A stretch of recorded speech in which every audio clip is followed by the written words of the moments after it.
You're listening to Parasearch Radio, news, views and reviews from the world of the paranormal from across the UK and beyond. Find us on Facebook, Twitter and the World Wide Web.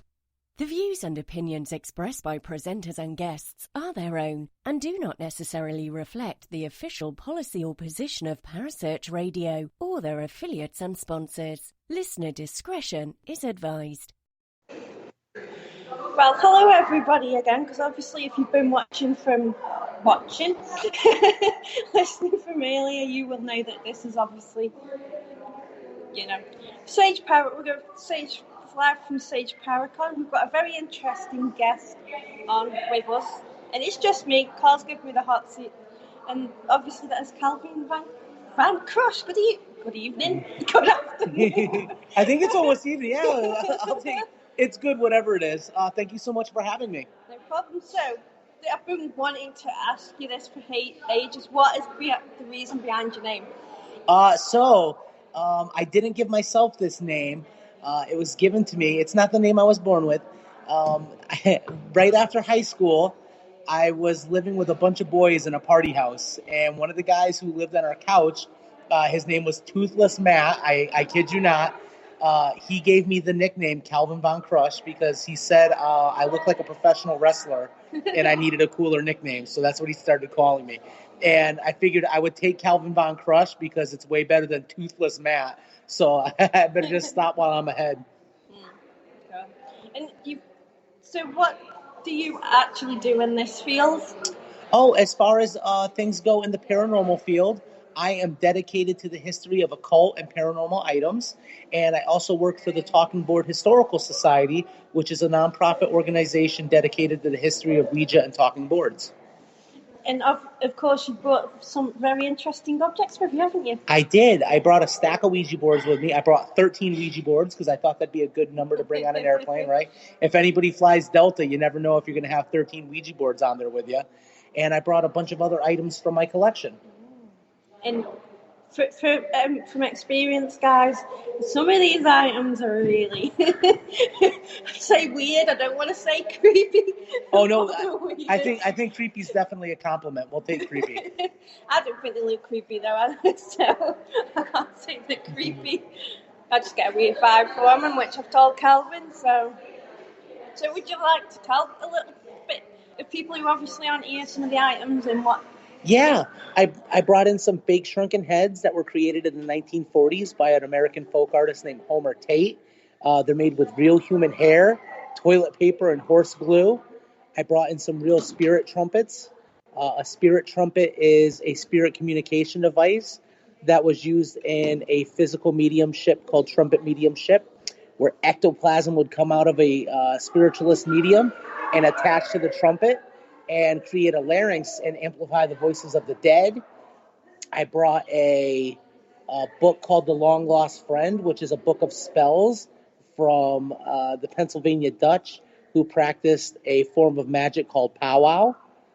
What else do I got up there, Sam? Oh, I got the feather death. I got the feather death crown. A feather death crown is a natural phenomenon that happens in pillows that has a superstition attached to it. They believe if you find one in your pillow, you have to break it up or it's going to cause your death. That's pretty spooky, right? Yeah. And you have the witch's jar. Oh yeah, I got the little witch bottle. A witch bottle is a bottle that has a almost like a binding spell of protection that people would keep in their houses to ward off witches. So there you go, guys. And obviously, I'm assuming this is just a little bit of your collection. Oh, this is just the tip of the iceberg. I have so much stuff that I actually had to convert my basement into a little museum. I spent a couple $1,000s on custom lighting and paint and shelving just to make it a nice, cozy home for all these items. So obviously, with these type of items that you've got, do you have activity in your room, or do you? No, I don't. I actually don't believe in the paranormal at all. And I think one of the reasons why I don't believe in the paranormal is because I've opened my house up to all these bizarre items. I feel that if any home in America would be haunted, it would be my place, and it's not. Weird. Because obviously people assume that if you've got like haunted items or anything to do what is occult and that you will get activity, but Yeah. you must be one of the lucky ones. No, I think I would be one of the lucky ones if I did experience the paranormal. Because even though I don't believe, I really do want to. I want to experience something from the other side. So how long have you been doing this for then? I've been collecting for 10 years, and I want to say over the past maybe 4 or 5 years, I've been getting more and more involved with the paranormal community through the TBHS and through working paranormal events. So, do you do a lot of conventions, or have you just started in the convention network? I don't do a lot of conventions in the States. The States are not really open to skeptics as much as overseas are. I've done a convention in Australia, and then I've been welcomed with open arms over here in Britain, too. And he's you tattoo son. Yeah, I'm a full-time tattoo artist when I'm not doing spooky shit. He does everything, guys. He's even in the band. Oh yeah, I sing and I play bass in a band too. Your package. I don't sleep very much. Is there anything until we have questions in the chat room, guys, if anyone is listening, there is a chat room available which you can post questions in and we shall post them to Calvin. So is there anything you want to talk about, Calvin? No, I think even though I don't believe in the paranormal, I gotta say, I see the strengths of the paranormal community. I see how many strong relationships that you guys have, and it really is a great place to be. I'm so very lucky that everybody has been so welcoming, and I can't thank you guys enough for having me. I've got a question for you now. So how do you obtain these items? Do you have them emailed to you, or do you just find them? Yeah, I get them from so many different sources. I get them from online auctions. I get them from actually going to antique stores, antique fairs. And because I've got such a reputation now for being a collector and having my own TV show and things like that, I wake up sometimes to emails of people asking me if I want to buy their stuff. And that is the most rewarding occasion when I wake up and the item's just dumped in my lap. So do you do research into these items as well before you? Absolutely. That's one of the key things to knowing what you're getting into is you have to constantly stay on top of it. You have to know what you're doing. And I think through, 10 years of practice, I do know what I'm getting into. Now, that doesn't mean that I still don't get duped every once in a while. We actually had an incident not too long ago, past couple of years, where there was a gentleman who was producing fake Ouija boards. And when I say fake Ouija boards, I mean he was making them look like they were antiques. And I spent a couple $1,000s on fake garbage.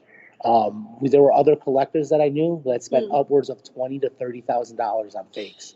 Isn't that insane? Yeah, because it kind of like they use paint or and like that. And one of the reasons why that happened is because collecting is such a competitive thing.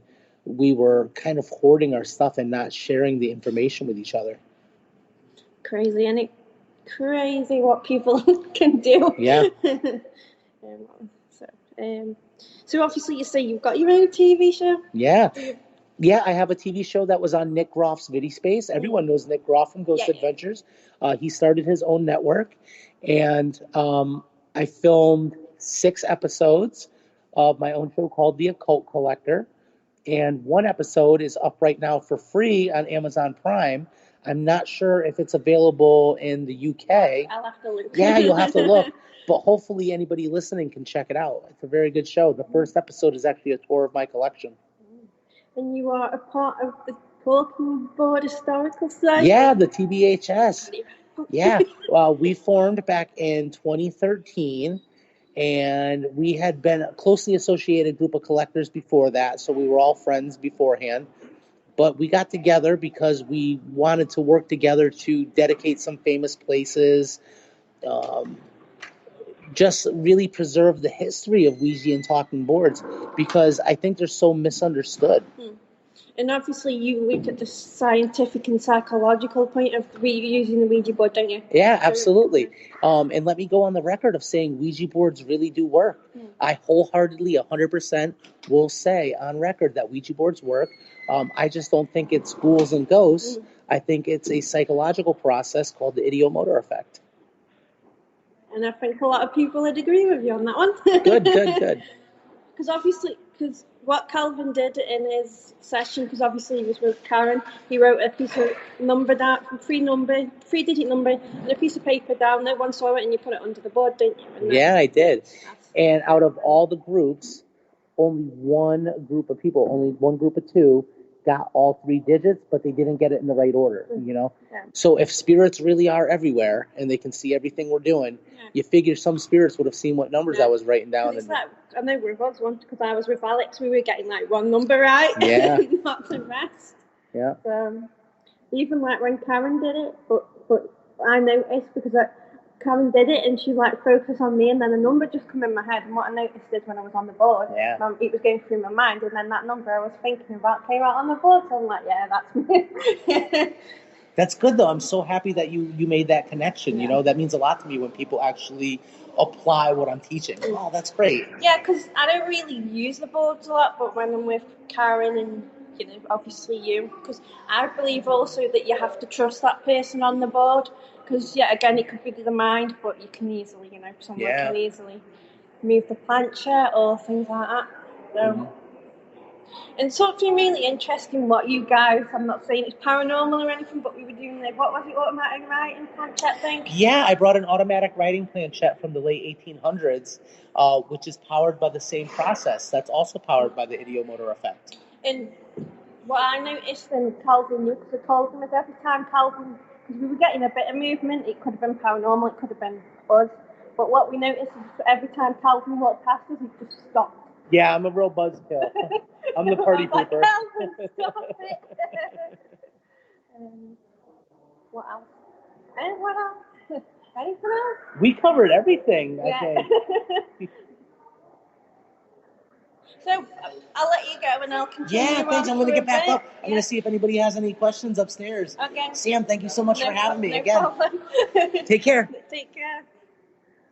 So, I'm going to obviously talk to you guys a little bit because I've not really been talkative, so I'll talk to you guys for a few minutes and have a few minutes. So, it's been a really interesting event. We were really excited to Sage Paracon because this is mine and Carl's 4th year, and we're very honoured to be the official radio show broadcasters for this year, and obviously it is hosted on the PSH network, not the Para Voice network, as Carl said earlier. Obviously this evening I can see him now watching and bringing all the stuff in for the Voodoo Bio Bash, and we've heard it's going to be very interesting with little creepy creatures, life size voodoo dolls if you've arrived, so it'll be interesting to obviously see people dressed up and how they're going to turn the lecture room into we've heard it's going to be kind of like, I don't know if I can say this, I'm going to get shot if I shouldn't have said it, but we've heard that they're turning it kind of into a swampy type themed. So, and of course we've got the Bloody Mary here, so it'll be interesting to see. But anyway, I'm going to thank anybody who's obviously listened in the chat room. We do appreciate the support, guys. And obviously, if you listen to the shows, you can listen back. And I'm going to say farewell for now. So, goodbye, guys.